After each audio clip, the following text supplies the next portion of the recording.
باب دهم. اجتماعی به هم ریخته. اما جامعه‌ای که این راهبران اداره اش میکنند، یعنی جامعه غرب زده ما، ببینیم چی مشخصات دارد. از نظر اقتصادی و اجتماعی دیدیم که اجتماعمون چگونه گرفتار سازمان ناهماهنگ و در هم ریخته است. ملعمه یعنی ترکیب از اقتصاد شوبانی و جامعه روستایی و شهرنشینی تازه پا یا سلطه قدرت‌های بزرگ اقتصادی خارجی شبیه تراست در ناخنک یا کارتل در ناخنک. این همه را با هم داریم. موزه زنده تأسیسات اجتماعی نو و کهنه. هنوز دست کم در حدود 1.5 میلیون نفر از اهالی مملکت ما کوچ‌نشینند و این آمار رسمی است، یعنی آمار حق و اصلاح شده. باید از وزارت دفاع و اداره اشایر وابسته به دربار پرسید که ایلات از 3 میلیون نفر هم بیشترند که به زمین وابسته نیستند، اما عامل تخریب یعنی خرابکاری ها و هرچی آبادی هستند که بر سر راهشان است. ازا طبق سرشماری سال 1962 ایالات ایران 15% کل جمعیت را تشکیل می‌دهد. 25% شهرنشین و 60% دهنشینند. اتفاقی یعنی تصادفاً نیست اگر تمام سلسله‌های سلطنت که در ایران به قدرت رسیدند از ایالات برخاستند، حتی در زمان مشروعیت و بلواهایش. سروران ایلات یعنی بختیاری و مالکان بزرگ، سپهسالار تنکاینی و دیگران رسما در ماجراها شرکت کردند. نقل از صحفه 419 سالنامه صدای ایران در ناخنک سال 1963 که انگلیسی در تهران منتشر می شد. انجام ایضاح: به چوپانی عمر می گذرانند و 95% به فقر و فلاکت و دربدری مجسمند که 1 سال تمام در جستجوی ابتدایی ترین نعمتهای دنیا یعنی آب سرگردانند، از ایلاق به قشلاق و برعکس. اما سر رشته همه تخریب های سیاسی داخلی و خارجی در دست رئیسان آنها است که رسما محافظ سرحداتند و همه شاه دوستند و در عوض آن این همه باج می گیرند. اما در واقع ناامنی را به دنبال خود میکشند و خرابی و وحشت به جا میگذارند. رئیسانشان در مراسم تشریفاتی شرکت میکنند و به هر مناسبت تلگراف تبریکی میفرستند، اما تهدید مداومند برای هر کی خیال آبادی را در قلمرو آنها در سر بپزد. خانی باشت هنوز از کمپانی نفت سال فلان قدر باج میگیرد. خانی حیات داودی مدعی حکومت بود در واگذاری جزیره خارک و کانسرسیوم در ناخنک نام قرار داد و حق هم داشت. خانی قشقایی در سوئیس به تخت نشسته است و منتظر فرصت است تا برگردد و زمین و زمان را به هم بدوزد که ما در نوروز 1341 دیدیم که در فیروزآباد کاخ و زندگیشان را حکومتی ها چی ویران کرده بودند و اگر بختیاری ها ساکنند به این علت است که خیلی هایشان از سربند مشروطیت بعد به مقرب الخاقانی رسیدند و سناتورها و ریاست سازمان امنیت و غیره. برای شروع به هر کار در این مملکت اول باید اشایر را اسکان داد و البته نه از راهی که تاکنون میکرده ایم، هرگز نه از راه زور و تخت قاپو یعنی ساکن کردن اجباری، بلکه از راه دقیق و منطقی و حساب کرده با تعیین آب و زمین قابل کشت برای هر سر و تهیه وسایل جدید کشاورزی برای هر دسته و قبیله به اعتبار خریدن اشهام یعنی حیوانات اضافی آنها و واداشتن خود افراد هر قبیله و شرکت در ساختمان خانه‌های آتی خود و تأسیس مراکز بهداری و فرهنگی و تعمیرات فنی برای ده تازه یافته. به هر صورت تا تیرک یعنی ستون چادرهای ایلاتی به پی خانه های روستایی بدل نشود و مرد و زن ایلی با کشاورزی آشنایی پیدا نکنند و تا بچه های ایل زیر طاق مدرسه ها به درس ننشینند، هر قدم اصلاح در این مملکت یا دروغ است، عوام فریب یا ایدئای است کودکانه. ва он вақт дар чунин вазъе сиёсати ҳукуматҳои мо дар бораи илот иборат аст аз ин ки эшонро ба ҳоли худ раҳо кунем, то дар фақру бемории доимии худ бипусанд ва дар муқобили хушксолиҳо мудом биларзанд, то дигар рақаме дар эшон боқӣ намонад ва дар натиҷа асаре аз вуҷудашон. низ дидем ки 60-70% аҳолии ғаюр дар рӯстоҳо ба сар мебаранд ва дар чунон рӯстоҳое ки мухтасаре аз аҳволашон пеш аз ин чӣ дар ин дафтар ва чӣ дар маҳалли увразон ва тотнишинҳои блоки Заҳро дар нохунак гузашт, рӯстоҳое ки рӯз ба рӯз дар ҳоли такидан ва лоғар шудананд, то шаҳрҳои тозапо рӯз ба рӯз дар ҳоли бод кардан, яъне васеъ шудан ва рушд кардан бошад ва гуфтем дуруст ба рушди як ғадуди саратонӣ. густариши шаҳреро ки аз ҳар сӯи биёбон мисли қорч бидавад, аммо на обу барқаш ва на кӯча ва хиёбонаш ва на телефон ва на фозилобаш, яъне канализатсияш аз рӯи нақшаи қаблӣ бошад, ҷуз ба як рушди саратонӣ ба чӣ низ метавон ташбеҳ кард? мардумро аз он деҳот меканем ва ба ин шаҳрҳо меоварем ва ин шаҳрҳо бо он деҳот ҳеҷ фарқе надоранд, ҷуз ин ки дар шаҳр ба нудрат коре ҳаст агар шуда кори мавсимӣ ва фаслӣ, аммо дар деҳ ҳеҷ чиз нест. бо ин таҳаввули дурӯғомезе ки дар 10 соли охир бозиашро дароварданд ва доранд ба табақаи хурдамолик меафзоянд, кор бадтар аз бад ҳам шудааст. табақаи хурдамоликро агар 200 сол қабл тақвият карда будем, ҳоло дасткам як машрутияти ҳисобӣ доштем, аммо ҳоло дигар сухан аз кооператив аст. дигар тақсими амлок ба сурати феълӣ бо ҳадафи хурдамолик сохтан кӯҳна шудааст.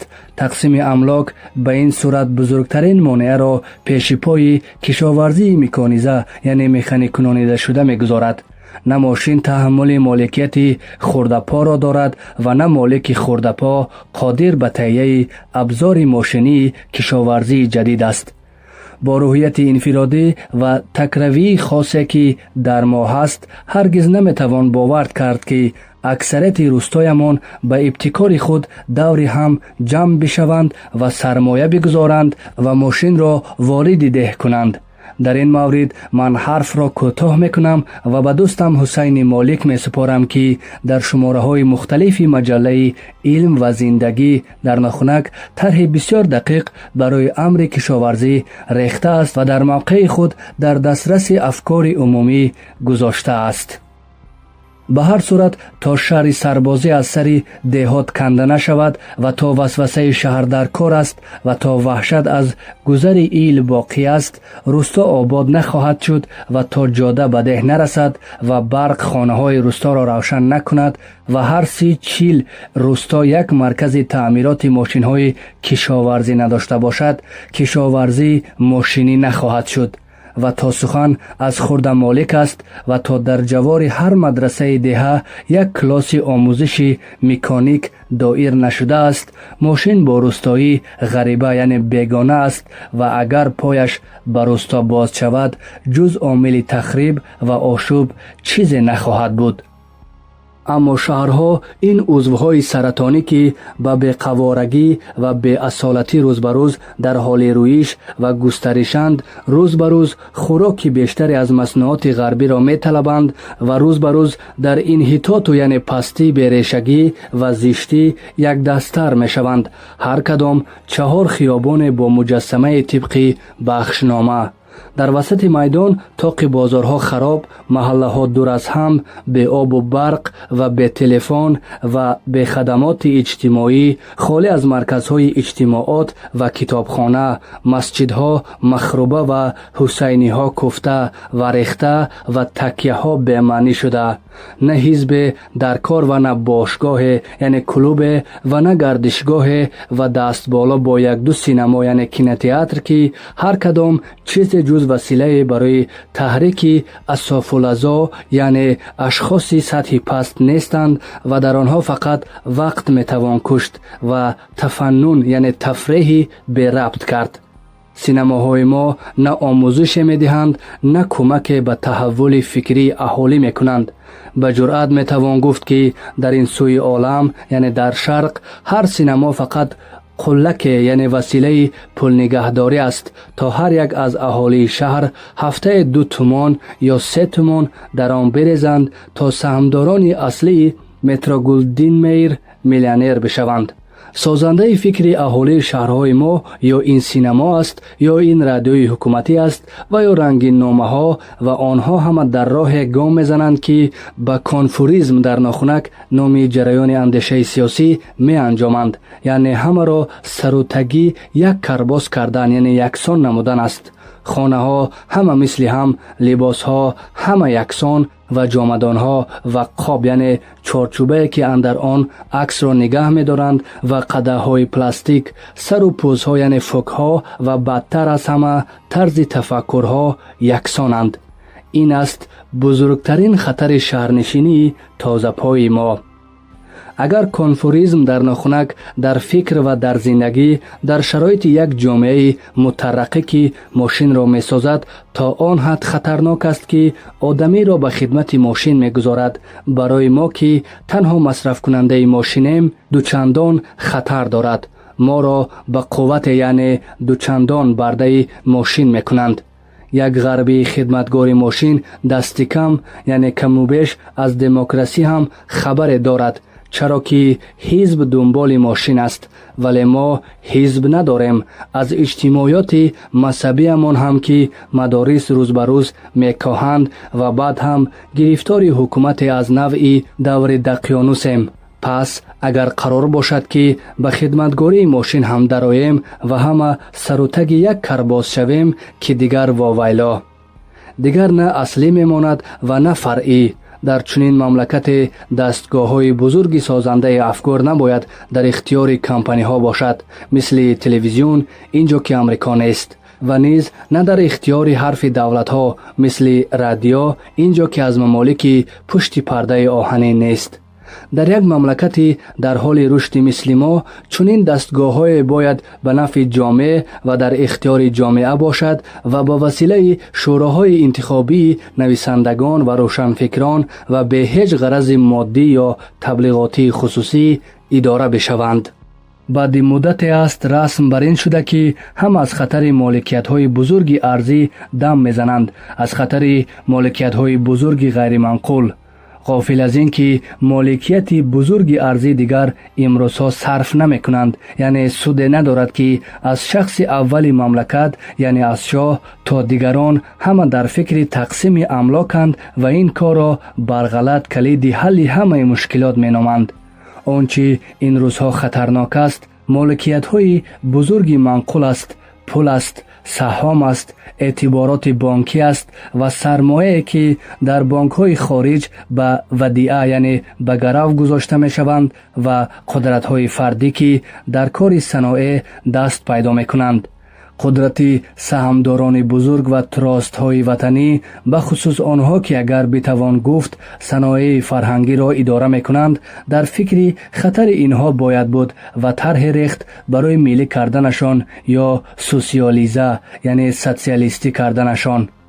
اما از نظر سیاسی ما زیر لوای یک حکومت خودکامه و در عین حال به بندوبار به سر میبریم با همه ظواهر نیمبند یعنی نیمه کاره که از آزادی در آن هست به عنوان زینت المجالسی.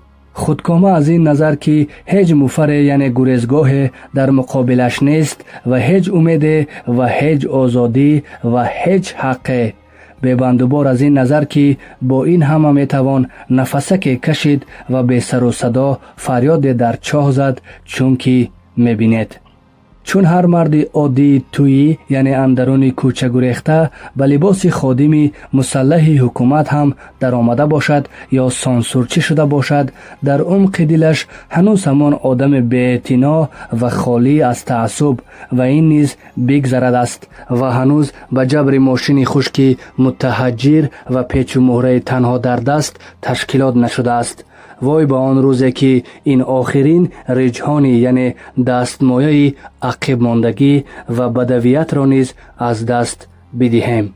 ба ҳар сурат дар ин вилоят қушун бар тамоми қазоё мусаллат аст ва таъинкунандаи охири ҳамаи авзо аст ва истифодабарандаи аввал аз тамоми мазоёи мамлакат расман ва дар зоҳир 30% буҷа ва ботинан чизе дар ҳудуди 54% аз кулли буҷаи мамлакат сарфи нигаҳдории қувваҳои низомӣ мешавад, илова бар ҳамаи кӯмакҳои беивази хориҷӣ ки пеши рӯи фалокати умумӣ фақат қувваҳои низомиро мепарварад. бигзорем ки қонунгузории мамлакат солҳо пеш аз он ки ба фитрати феълӣ дучор бишавад дучори фитрат будааст ва қувваҳои қазоӣ ва иҷрои сахт дар кори якдигар дахолат мекунанд ва ташкилоти идорӣ ҳанӯз ба рахути яъне системаи давраи чопорҳои яъне пайкорҳои қотирсавор яъне харсавор мегардад. ин танзаиф таҳаммули чунин сари бузург ва пурмуддао ва беморгунаро надорад. вақте мепурсем ин ҳама қушун барои чӣ, мегӯянд барои дифоъ аз марзҳо ва таъмини амният ва ваҳдати қавмӣ. аммо ботинан марзҳоро ки дидем чӣ гуна дар муқобили компаниҳо сахт нуфузпазиранд ва ваҳдати қавмиро ки низ дидем чӣ гуна аз дарун пошида ва аслан кадом ҳамла то дифоъе дар муқобилаш лозим бошад.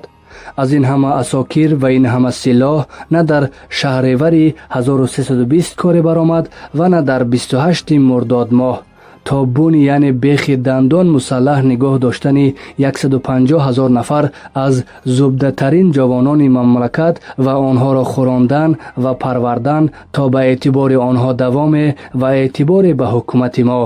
ғофил аз ин гармбозори таҳаввул ва пушта кори сохтмонӣ ки дар пеш аст, ҳар сол ин ҳама бозӯи кориро бо унвони хидмат дар қушун ба корҳое водошт ки ба сармоягузории миллӣ кӯчактарин мададе намедиҳанд.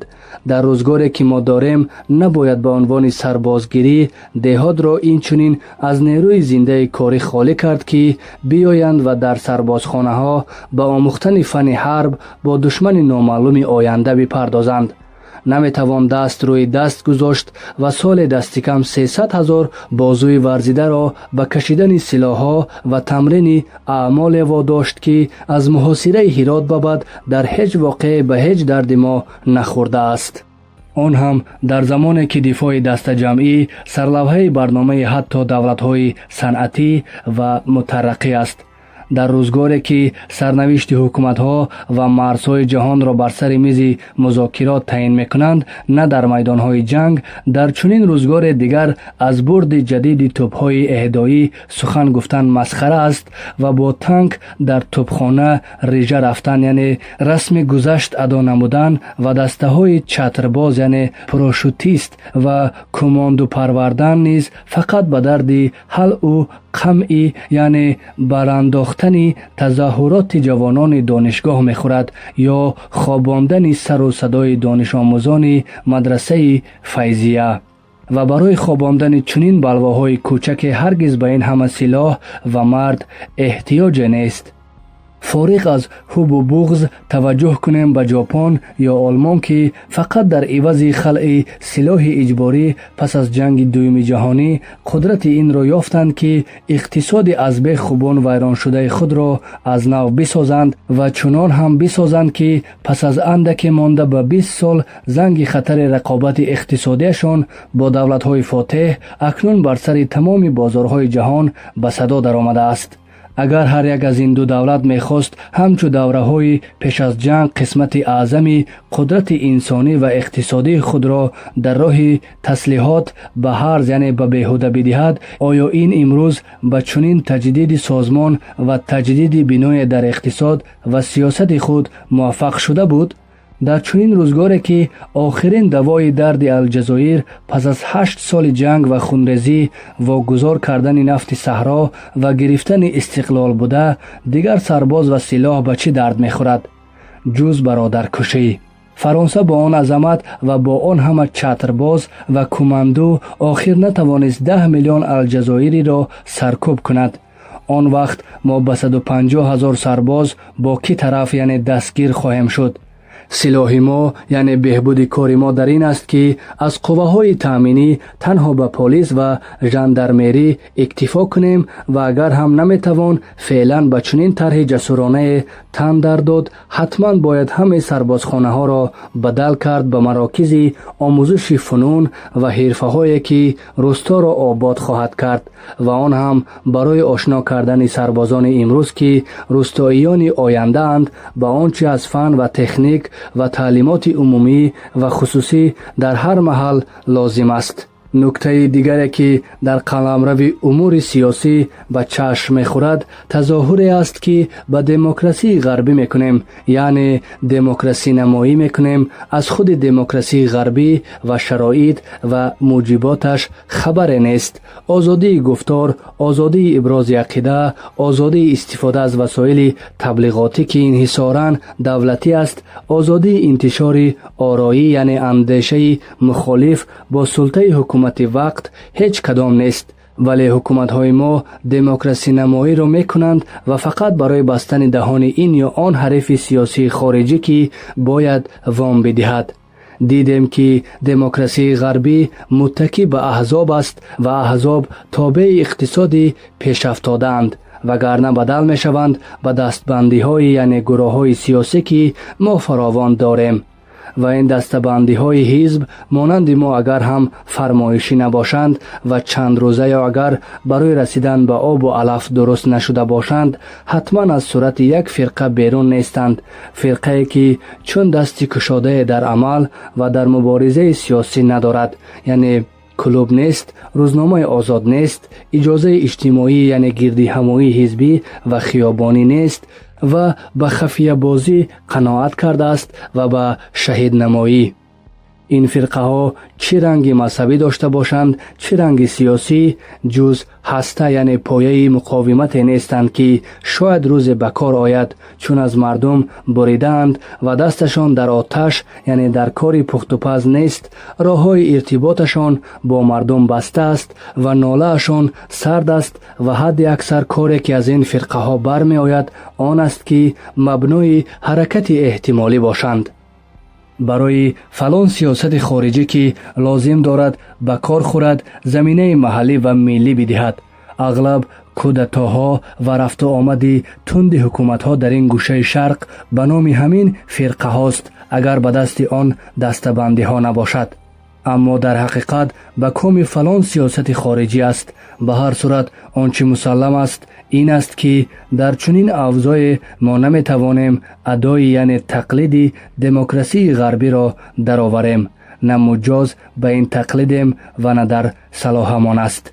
تظاهر تنها به دموکراسی غربی خود یکی از نشانه های غرب زدگی است. اگر یک وقت بود که مالک‌ها از دهات با کامیون و با اجبار رای دهندگان را پای صندوق می بردند، در 6 بهمن ماه و انتخابات بعد از آن دیدیم که صندوق رای شهرها را صاف دم در وزارتخانه ها و ادارات گذاشتند و بخشنامه کردند که حقوق یعنی مارش ماه آینده اتون با ارائه طرفه انتخابات با پیشنهاد برگه رای داده می شود. درست مثل حکایه تو بار گران را به نزد خر آر در ناخنک شده بود و به این طریق چه دعواها درباره آزادی انتخابات و کثرت جماعت رای دهندگان میشنیدیم. فقط وقت میتوان در این مملکت دم از دموکراسی زد، یعنی تنها وقت رأی و اراده مردم ظاهر میتواند بشود که یکم از قدرت‌های بزرگ محلی و مالکان اراضی یعنی زمین‌ها و بقای خانخانی سلب اختیار و نفوذ شده باشد که مزاحمی یعنی خلل رسان اعمال رأی آزاد مردمند. دویم، وسایل انتشاراتی و تبلیغاتی نه در انحصار حکومت‌های وقت بلکه نیز در اختیار مخالفان حکومت‌های وقت گذاشته شده باشد. سیوم، احزاب به صورت واقعی و نه در لباس دستبندی های حقیر سیاسی قدرت عمل پیدا کرده باشد و قلمرو وسیع یافته باشد.